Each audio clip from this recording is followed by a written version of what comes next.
Masu kallon mu assalamu alaikum, barkanmu da warhaka, barkanmu da sake kasancewa da ku a cikin shirinmu na nishadi. Sunana Humaira Abdallahsx, kuma yanzu haka ina tare da babban bako na fitaccen mawaki a masana'antar Kannywood wanda aka fi sani da Abdallahsx, wanda da yardar Allah da shi zamu tattauna a cikin wannan shiri na wannan rana. Barkanka da shigowa cikin shirin nishadi. Barka dai, fatan mun same ku lafiya. Lafiya kalau, alhamdulillah. Kai sai dai a tambaye ka ya waƙoƙi, ba dai a tambaye ka ya gida ba?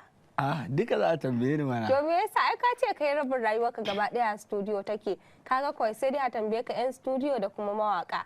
Har 'yan gidan ma an tambaye ni. To shikenan, bara in ce maka to ya 'yan gidanku. Duk lafiyar su kalau. To masha Allah. Masu kallon maza su so su ji cikakken sunanka da kuma ɗan takaitaccen tarihinka.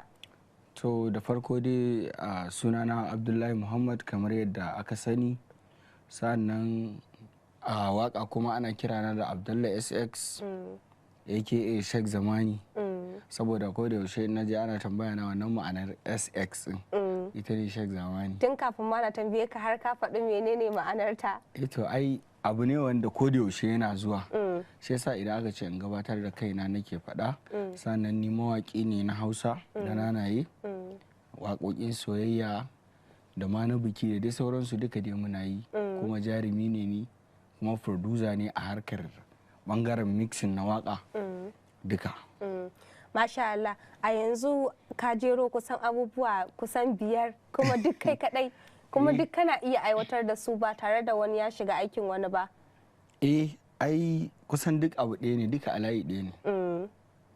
Bangaren waka ina yin waka, kin ga in nace ina yin waka za a ce wasu irin waƙoƙi. To shine nace ina yin wakar soyayya, biki, aure, duka suna da sauransu. Sannan bangaren mixing kuma shine kamar zama a yi recording din waka kuma a tace ta a gyara ta. Yawa. Masha Allah. To me ya ji hankalinka ka ji kai ma kana da sha'awar da zaka iya ba da gudunmawa a bangaren waka? So abu dai na farko abu ne wanda akwai shi a rai. Sannan kuma yana ɗaya daga cikin burin da tun ina ƙarami ina da shi, da na taso kuma a cikin wasu daga cikin mawaƙan har ta kai ta kawo na kai wani matakin da ni ma na zama mawaƙin. Burina ya cika. Kenan za a iya cewa ka yi rayuwa a cikin mawaƙa, kuma dama tun can hakan yana cikin ranka, kana da burin ka zama mawaki. Sosai ma kuwa. To kenan daman tun kana yaranta burin ka kawai in ka taso ka zama babban mawaki, ko kuwa akwai wani fata da kake da shi wanda ba harkar waka ba daga bisani kuma harkar waka ta shigo cikin rayuwarka? Gaskiya da farko babu wannan. Kawai dai sai da na girma abin ya zama na cewar ina son shi saboda na gani ana yi kuma na kasance ina tare da su. Shi yasa har na ji ina da ra'ayin da ni ma zan yi, kuma har Allah ya sa ina da abinci a cikinta, nakan yi ta har ma na zo na zama ma'aikacinta kamar yadda na faɗa miki. Masha Allah. Kenan kawo tun daga lokacin da ka fara waka har zuwa yanzu za a yi kimanin shekara nawa? Zai kai irin shekara 7 haka ko 8. Shekara 7 da fara waƙoƙi zuwa yanzu. A waɗannan shekaru ka yi waƙoƙi kamar guda nawa? To za su iya kaiwa daga dai 50. Waƙoƙi 50 a shekara 7. To da alamu dai ragewa kai. To ai da ji kayi dariya. A kiyasi misali za ka iya cewa za su kai 50 ko sama da 50, amma dai baka san takamaiman adadin su ba. Gaskiya ban sani ba, saboda akwai waƙar da sa ka za a yi ka yi ta. Wataƙila daga kwamfutar kama sai wayar wanda ya yi. Ba za ka sake jinta ba. Ba za ma ta zo wayar ka ba. Wataƙila idan ka tashi akwai waƙar da yanzu idan a misali idan ka zo ka sa ne maka waƙa kamar irin za ki iya cewa wannan wani mutumi ne kike so a masa waƙa, da Allah wani ina so zan ɗauki nan waƙar komai da komai kai za ka yi, amma kai za ka yi waƙar. To idan na yi waƙar na cire na baki, dama waƙar ki ce ke kika sani, kin ga ba ni zan kai project din ba har a sallame ni.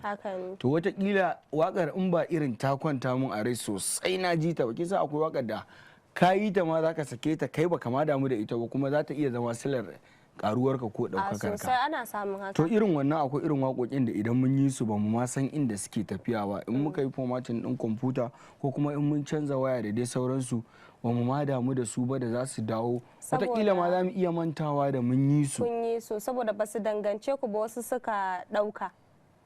Sun dangance mu din. Amma misali ba kamar irin waƙar da kai zaka zauna ka yi ta na kanku ba. Yawwa. Abin da nake nufi kenan. Kenan yanzu misali kamar ni idan na ce ina so ka waƙe ni da ni da saurayi na zaka iya mana waƙa. Sosai ma? To zaka yi mana a ƙarshe? Me zai hana? Aiki ne na kuɗi ai. A yanzu ni ma za mu sai na biya. To yanzu misali kamar waƙa guda ɗaya idan na ce ne ina son a yi min waƙa guda ɗaya zan iya biya kamar nawa? Ya danganta ne. Saboda akwai waƙar da kin san abin label ne. Yanzu a matakin da nake wani zai iya zuwa ya ɗauki nauyin waƙa. Zai iya ɗaukan 100 ko 200 ya bani. Ya bayar. Iya kawai kuɗin aikin waƙar da komai.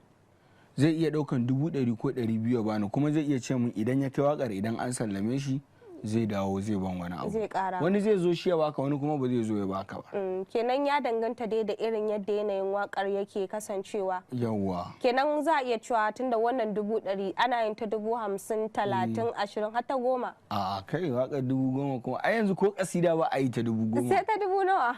A yanzu kama daga kiɗa da za a buga maka ma sai an caje ka 15,000 ko 20. Shi iyakansa kiɗan kan a zo a ɗora muryar da ta ce ta da komai. To kin gani abu ne wanda sai wanda yake ciki ne zai iya sani saboda yanayin rayuwa yanzu komai ya canza. Duk da ana cewa muna cikin tsadar rayuwa yanzu idan a zamanin da ne idan ka ba da 3,000 ko 4,000 lokacin da muka shiga waka za ta yi maka waka da kiɗa. A yayi tsada 7,000 10,000 to yanzu kana so waka ta haɗu taka ta kanka sai ka cire naira 30,000 ko 40 ko 45.